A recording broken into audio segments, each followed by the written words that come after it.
आज पढ़ाने वाले हैं नोम चॉम्स्की का सिद्धांत। नोम चॉम्स्की थे, इन्होंने भाषा विकास का सिद्धांत दिया था। तो आज का बहुत ही महत्वपूर्ण सिद्धांत भाषा विकास का सिद्धांत। आपको ये क्लास पसंद आए चैनल को सब्सक्राइब कर लेना और लाइक और शेयर कर देना। आते हैं अपने टॉपिक पर। तो आज का जो टॉपिक है वो है नोम चॉम्स्की का सिद्धांत। एक मनोवैज्ञानिक थे जिनका नाम था नोम चॉम्स्की। इन्होंने एक सिद्धांत दिया था जिसका नाम था भाषा विकास का सिद्धांत। सबसे ज्यादा ये क्वेश्चन पूछा जाने वाला है और पूछा जाता है कि भाषा विकास का सिद्धांत देने वाले कौन थे। भाषा विकास का सिद्धांत देने वाले नोम चॉम्स्की थे। तो भाषा विकास पर सबसे अधिक कार्य नोम चॉम्स्की ने किया। भाषा विकास पर जो कार्य है वो चॉम्स्की महोदय ने किया था। क्वेश्चन, भाषा विकास का सिद्धांत नोम चॉम्स्की ने दिया था और भाषा विकास पर सबसे अधिक कार्य नोम चॉम्स्की ने किया था। भाषा के नियम चॉम्स्की ने दो बताए। भाषा के नियम चॉम्स्की के अनुसार दो प्रकार के होते हैं। कितने प्रकार के? दो प्रकार के नियम होते हैं भाषा के। भाषा के नियम यह दो प्रकार के होते हैं। पहला है सतही संरचना का नियम। कौन सा? सतही संरचना का नियम। सतही संरचना का नियम। दूसरा गहरी संरचना का नियम। पहला सतही संरचना का नियम, दूसरा गहरी संरचना का नियम। दो भाषा विकास के नियम हैं। भाषा विकास के नियम सतही संरचना का नियम, गहरी संरचना का नियम। ये दो भाषा विकास के नियम बताए चॉम्स्की ने। चॉम्स्की ने भाषा विकास के कितने नियम बताए हैं, ये क्वेश्चन पूछा जाता है कि भाषा विकास के कितने नियम होते हैं चॉम्स्की के अनुसार। तो चॉम्स्की ने भाषा विकास के दो नियम बताए। पहला सतही संरचना का नियम, दूसरा गहरी संरचना का नियम। सतही संरचना का नियम, गहरी संरचना का नियम, दो प्रकार के भाषा के नियम बताए। जिसमें सतही संरचना का नियम का मतलब होता है, सतही संरचना नियम की परिभाषा है कि इसके अंतर्गत बोलना, पढ़ना, लिखना आदि आता है। इसे सतही संरचना का नियम कहते हैं।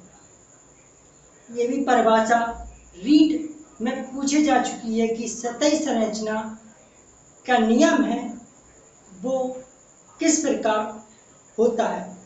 तो सतही संरचना का नियम है जिसमें बोलना, लिखना, पढ़ना आता है, वो सतही संरचना का नियम कहलाता है। कौन सा?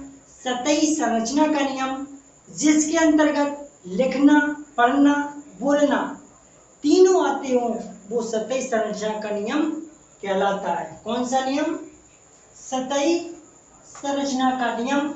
इसके अंतर्गत बोलना, पढ़ना, लिखना, बोलना, पढ़ना, लिखना तीनों आते हैं, उसे सतही संरचना का नियम कहते हैं। कौन सा नियम?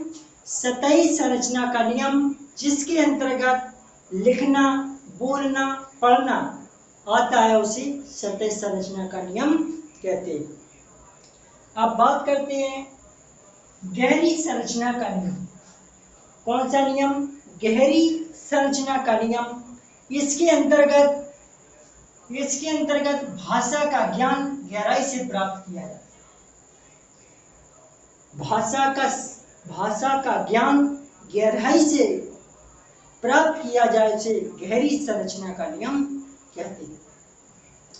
गहरी संरचना का नियम की जो परिभाषा है वो है ज्ञान गहराई से प्राप्त किया जाए उसे गहरी संरचना का नियम कहते हैं। ज्ञान गहराई से प्राप्त किया जाए, एक एक वर्ड को कंठस्थ किया जाए, उसे गहरी संरचना का नियम कहते हैं। कौन सी? गहरी संरचना का नियम कहते हैं। गहरी संरचना का नियम, इसके अंतर्गत भाषा का ज्ञान गहराई से प्राप्त किया जाता है, उसे गहरी संरचना का नियम कहते हैं। कौन सी? गहरी संरचना का नियम, इसके अंतर्गत भाषा का ज्ञान गहराई से प्राप्त किया जाता है, उसे गहरी संरचना का नियम कहते हैं। अब बात करते हैं, चॉम्स्की ने कुछ परिभाषाएं दी हैं भाषा विकास के सिद्धांत की। पहली परिभाषा इनकी थी कि बालक में भाषा ग्रहण करने की जन्मजात प्रवृत्ति होती है। चॉम्स्की के अनुसार भाषा, बालक में जो भाषा प्राप्त करने की प्रवृत्ति है वो जन्मजात होती है। जन्म से ही बच्चा सीखता है। भाषा एक जन्मजात प्रवृत्ति है चॉम्स्की के अनुसार। चॉम्स्की का मानना था कि भाषा अर्जन क्षमता जन्मजात होती है। भाषा अर्जन एक जन्मजात है। कैसी है? भाषा अर्जन एक जन्मजात होती है। चॉम्स्की का मानना था कि भाषा ग्रहण करने की जन्मजात प्रवृत्ति होती है। ये क्वेश्चन सीटेट 2013 में पूछा जा चुका है कि भाषा अर्जन ग्रहण करने की कैसी प्रवृत्ति होती है। तो चॉम्स्की के अनुसार भाषा जन्मजात प्रवृत्ति है। कैसी? जन्मजात प्रवृत्ति चॉम्स्की के अनुसार। चॉम्स्की के अनुसार जन्मजात प्रवृत्ति होती है। कैसी? एक जन्मजात प्रवृत्ति होती है, जिसे भाषा अर्जन तंत्र कहा जाता है। बालक में जो भाषा ग्रहण करने की या अर्जन करने की क्षमता होती है, उसे वह जन्मजात होती है, जिसे भाषा अर्जन तंत्र कहते हैं। जिसे भाषा अर्जन तंत्र कहते हैं। कौन सा? जिसे भाषा अर्जन तंत्र कहते हैं। क्या कहते हैं? जिसे भाषा अर्जन तंत्र के नाम से जाना जाता है। बालक में भाषा ग्रहण करने की जन्मजात प्रवृत्ति होती है, जिसे भाषा अर्जन तंत्र के नाम से जाना जाता है। भाषा अर्जन तंत्र के नाम से जाना जाता है। दूसरी परिभाषा थी, इनका मानना था, चॉम्स्की का मानना था कि बालक जिस भाषा को सुनता है उसका व्याकरण अपने आप सीख जाता है। चॉम्स्की का यह मानना था कि बालक जिस भाषा को कानों से सुनता है उसका व्याकरण अपने आप सीख जाता है। ये मानना था चॉम्स्की का। चॉम्स्की का क्या मानना था कि जो बालक कानों से भाषा सुनता है वो उसका व्याकरण अपने आप सीख जाता है। ये कहने वाले चॉम्स्की थे। चॉम्स्की का मानना था कि जिस भाषा को सुनता है बालक उसका व्याकरण अपने आप सीख जाता है। सिखाने की आवश्यकता नहीं, वो अपने आप सीख जाए, उसको भाषा विकास कहते हैं। बालक जिस भाषा को सुनता है उसका व्याकरण अपने आप सीख जाता है, अपने आप सीख जाता है। इस सिद्धांत को जेनरेटिव ग्रामर थ्योरी कहते हैं। कौन सी? भाषा विकास का सिद्धांत था, उसको जेनरेटिव ग्रामर थ्योरी कहते हैं। कौन सी? Generative grammar theory. भाषा विकास के सिद्धांत को जेनरेटिव ग्रामर थ्योरी कहते हैं। कौन सी? Generative grammar theory. चॉम्स्की का कहना था कि भाषा जन्मजात होती है। चॉम्स्की का यह मानना है कि भाषा एक जन्मजात प्रवृत्ति है। ये मानने वाले चॉम्स्की थे।